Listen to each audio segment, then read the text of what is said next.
বিশ্বের সবচেয়ে বড় বাণিজ্যিক প্লেন ছিল অ্যান্টনভ N-225, কিন্তু ইউক্রেনের রাশিয়ার হামলার শুরুর দিকে প্লেনটি মারাত্মকভাবে ক্ষতিগ্রস্ত হয়। চলতি বছরের ফেব্রুয়ারিতে যখন হামলা করা হয় তখন এটি কিয়েভের হোস্টমেল ঘাঁটিতে ছিল। যখন প্লেনটি ধ্বংস করা হয়েছিল তখন এর নির্মাণ কোম্পানি জানায় স্বপ্ন কখনো মরে না। মনে হচ্ছে নির্মাণকারী কোম্পানি তাদের কথা রেখেছে, কারণ তারা এরই মধ্যে জানিয়েছে প্লেনটির পুনর্নির্মাণ চলমান রয়েছে। অ্যান্টনভ কোম্পানির ঘোষণায় বলা হয় প্লেনটির পুনর্নির্মাণ কার্যক্রম শুরু হয়েছে, এর মধ্যে নকশাও অন্তর্ভুক্ত। ফের আকাশে ডানা মেলতে এর আনুমানিক ব্যয় ধরা হয়েছে $502 মিলিয়ন। সোভিয়েত স্পেস শাটল পরিবহন করার জন্য 1980 সালে এটি তৈরি করা হয়। স্নায়ুযুদ্ধের পর বিশ্বের সবচেয়ে বড় কার্গো প্লেনটি দ্বিতীয়বারের মতো ধ্বংসের হাত থেকে রক্ষা পায়। তবে চলতি বছরের ফেব্রুয়ারিতে রাশিয়ার হামলায় প্লেনটির শেষ রক্ষা হয়নি।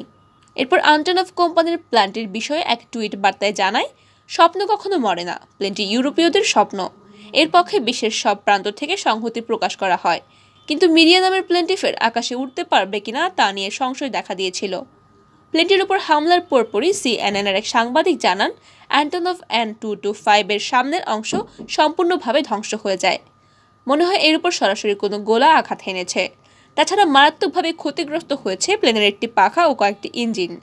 পেছনের দিকটা তুলনামূলকভাবে কম ক্ষতিগ্রস্ত হয়েছে, তবে বুলেটের আঘাতে অনেক স্থানে গর্ত হয়ে গেছে।